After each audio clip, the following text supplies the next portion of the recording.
The New York Rangers, they're rolling right now, 3 straight wins, a strong 2-1-1 road trip that showed a bit of grit, a bit of growth as well. So we're going to break down what's been working for the Blue Shirts and what's ahead in a big week that they have coming up against the Hurricanes, the Red Wings, and the Islanders. I'm joined by Matthew Mugno, host of Forever Blue Shirts, who joins me now. Matt, what's going on? How you doing, my friend? I'm doing great. Podcast Puck Talk CS going great. We're still keeping the writing chops up, and this is a better time to be talking about the Rangers than when I spoke to you 2 weeks ago. Yeah, it is. It's much different because if we had even spoken, we were talking about this before we started recording 6 days ago. This whole conversation might be very different. But Matt, the Rangers, they just wrapped up a road trip. As I mentioned, they went 2-1-1. They've won 3 straight overall. What stood out to you the most about how this team responded after a tough start to that West Coast swing? Well, first, it's identity. This team's identity, they're not fast. Under Peter Laviolette, the previous coach, they had to learn that the puck moves faster than man. Now, are there a lot of players from those teams remaining? No. That 2024 team that made the President's Trophy went to the Eastern Conference Final, losing to Florida. Not many of those players remain. But for the key pieces, it was a lesson in moving the puck first. Now, this team doesn't have the foot speed. They're a little bit older. They've got kind of a shot in the leg from Noah Laba, who's very fast, down the center lane. And without Vincent Trocheck, you think, the leaders are going to have to come through. I think what this showed was grit and the ability to find ways to win. Something we were not seeing earlier in the season was finding ways to win, many ways. Uh, we're being outshot, but we'll win the game and steal it. Igor Shesterkin is putting on a 30-plus save performance. We'll just get one and get out of the building. We weren't seeing them find a way to win, and I think that's the key to this road trip was they were able to string together a few W's on the backs of one or two plays. It wasn't something that on the offensive side of the puck was a barrage, which we've waited for, but also Dexter, the defense is really clamping down. It's funny. I know you cover the Knicks. Imagine Thibodeau's Knicks level defense. That's what we're seeing Mike Sullivan implement into this Rangers team on the hockey, the hockey side, the hockey rink at MSG. But that also returned to form. Last I spoke to you was, I believe, before the game in Calgary. And that was the low point of the season thus far. Early going, but it seemed like it was getting late early. Yeah, it did feel like that. And then I think when you look at this trip, right, and particularly, Matt, when you look at the wins against Edmonton and Seattle, now, they weren't perfect games, but you used the word grit, but they were gritty. They were resilient in those games. What do you think it says about this group's ability to grind out points early in the season, even when they're not at their best? That could be this team's identity. And I think it harkens back somewhat to the John Tortorella years. I've compared this team to the 2011-12 New York Rangers, just based on, as you mentioned, resilience, grit factor. Their top scorers, it's no secret, are not finding the score sheet. Even on this trip, they win 3 games in a row. Zibanejad, 1 goal, 1 point. Panarin, a whopping 0 points for how productive and how he's scribed the history books in his tenure in New York.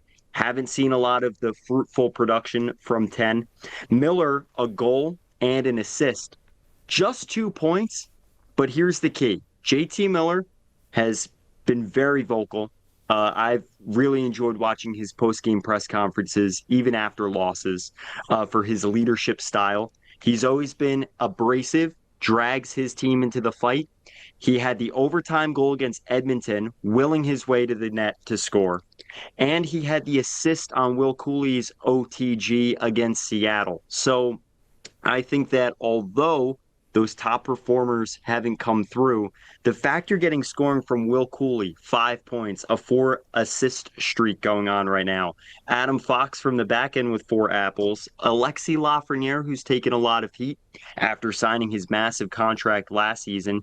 His full earnings this year are $10 million, 3 assists on this road trip, and Noah Laba finding the back of the cage for his first NHL goal and scoring last night off the rush with a new line.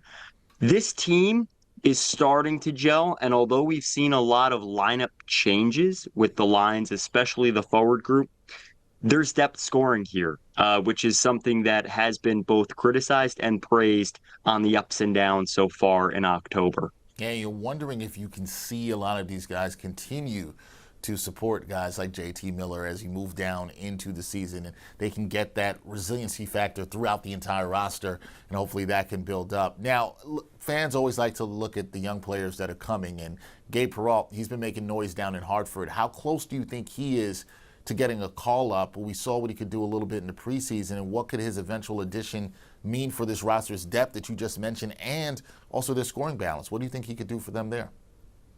Yeah, it's interesting, Dexter. Let's look at the lineup right now. They have a line where it's Artemi Panarin, Mika Zibanejad, JT Miller. So they loaded the top line. We haven't seen a loaded top line like this, at least for maybe more than one game. I think since they tried it in the conference final in 2022. So there's always been a balance of scoring, which is necessary in hockey. Uh, but it's interesting to see that they united the top players on the first line. The second line last night featured Will Cooley, Noah Laba, and Alexi Lafreniere. Now, the center position suffering without Vincent Trocheck. The third line seems like it still lacks an identity with Parson, Sheary, and Radish. Taylor Radish, the leading scorer at the moment of the New York Rangers. He scored against Edmonton. And then your fourth line, which I think has a lot of character and has contributed to this team so far this year with Edstrom, Carrick, and Brodzinski. So in terms of the lineup and the balance, do you want to bring in your first round selection from 2023, highly decorated junior career? He's 20 years old. Now, as a professional hockey player, he played games last season with the New York Rangers and the big club. He's tied for second in scoring among rookies in the AHL at the moment with 5 goals, 5 assists, and 10 points in 9 games played. And I will give a shout out to Dexter, you and I, in this media world. Keegan Jarvis is a great resource for material on the Hartford Wolfpack. Yep. He's an account online. I believe he writes for Blue Shirt Banter. So that's someone to continue to monitor. He's done a great job with covering Gabe Perreault in this situation. That's where I've gathered a lot of my information from. But yes, Gabriel Perreault, how close is he? It's hard to determine because I thought Brennan Othman was close, and it seemed that he just wasn't ready for the big NHL league yet. So I think it would be best served if the New York Rangers continue to let him grow until the team finds a steady balance. They're coming back into the fold. They've shot up the standings with this 3-game win streak. Let's see if this can continue before you bring a 20-year-old into a locker room that, as we saw last year, fell apart. And as you know, handling and developing youth is very important, and it's been crucial for this team. And I don't think the club has hit the marks that they were expected to the last 5 years in that department. I think a couple good points you made there too, right? Which is you want to bring a guy up when you think he's ready. You don't want to put him in a high pressure situation. You don't want to put him in a locker room that's not ready. Not saying that this Rangers locker room isn't ready, but you want to make sure the time is right. Now, look, he's killing it at Hartford, getting a lot of goals, as you said, 5 and 10 games. However, could use a little bit more development. All development isn't linear, so we'll see with Perreault how that goes for him. All right, Matt, before we get out of here, let's look ahead to the upcoming games this week for the Blue Shirts because they're home for the Hurricanes on Tuesday. Then they go to the Motor City to battle the Red Wings on Friday. Then they're back home to host the Islanders on Saturday. So we talked about all they've done well on this road trip. How crucial is it for the Rangers to build on this momentum that they had on this road trip against some tough Metropolitan Division opponents here? Yeah, there's no easy night in the NHL. There's 32 teams, 31 other clubs that have skill players, have gritty players, and have at least a semblance of goaltending. This is no longer 10 years ago, post-dead puck. This is a time where there is a lot of skill in the league, and the Florida Panthers' back-to-back championships has forced teams to return to a physical identity. With that stated, this is going to be an important stretch. The Carolina Hurricanes, despite the fact that they're missing a lot of players, topping the Metro Division. Then you have the rival Islanders next weekend. So with boasting number one overall draft pick Matthew Schaefer, who for the Islanders has been a seamless transition for a teenager on the back end. I love his character. I love the way he plays. So I do think this stretch, as any stretch is crucial because we've thrown the word around sustainability, Dexter. How sustainable was that 3-game win streak? They're 0-4-1 at MSG. They have a huge nationally televised game against the Carolina Hurricanes on Tuesday. Can they swing that momentum and get their first home victory at home against one of the top teams in the Metropolitan Division? Think about what that can do for this team's confidence. They're already starting to gain the big C, but how do they build upon that and continue to bring that into home ice matchups at Madison Square Garden? And then they're swinging on the road again to Detroit. And Detroit has also played a phenomenal first 10 games. They're one of the top teams in the Atlantic Division. So there's no sleeper in this stretch, the next 3 games. If I'm going to circle a game, though, although I mentioned nationally televised game against Carolina, a game against the Detroit Red Wings, who have been hot to start the year, I'm going to circle the Islanders matchup because if you can win that rivalry game, think about how far that could go for you. Even if you drop one, if you get some points out of the next 2, it's still in the early goings. But I do think from the fans' perspective, from the players' perspective, you earn a victory over the New York Islanders, and that could go a long way for confidence and morale.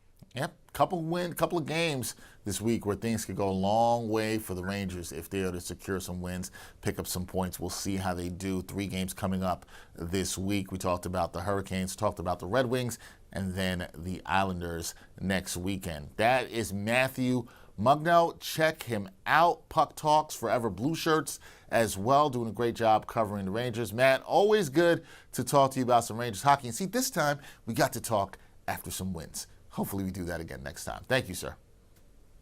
Thank you, Dexter. And by the way, final fact. Teams, if they are below the playoff line by Thanksgiving, American Thanksgiving, I think there's around a 10 or 11% chance that they make the postseason. You could check my numbers on that, but that's also a major warning sign for the New York Rangers. Hopefully, next time I talk to you, they're above that line. I'm gonna note that in the next couple of weeks as we move towards the Thanksgiving holiday. Let's see if the Rangers are above that line. Thanks, Matt. Appreciate you, man. Yeah, have a good night.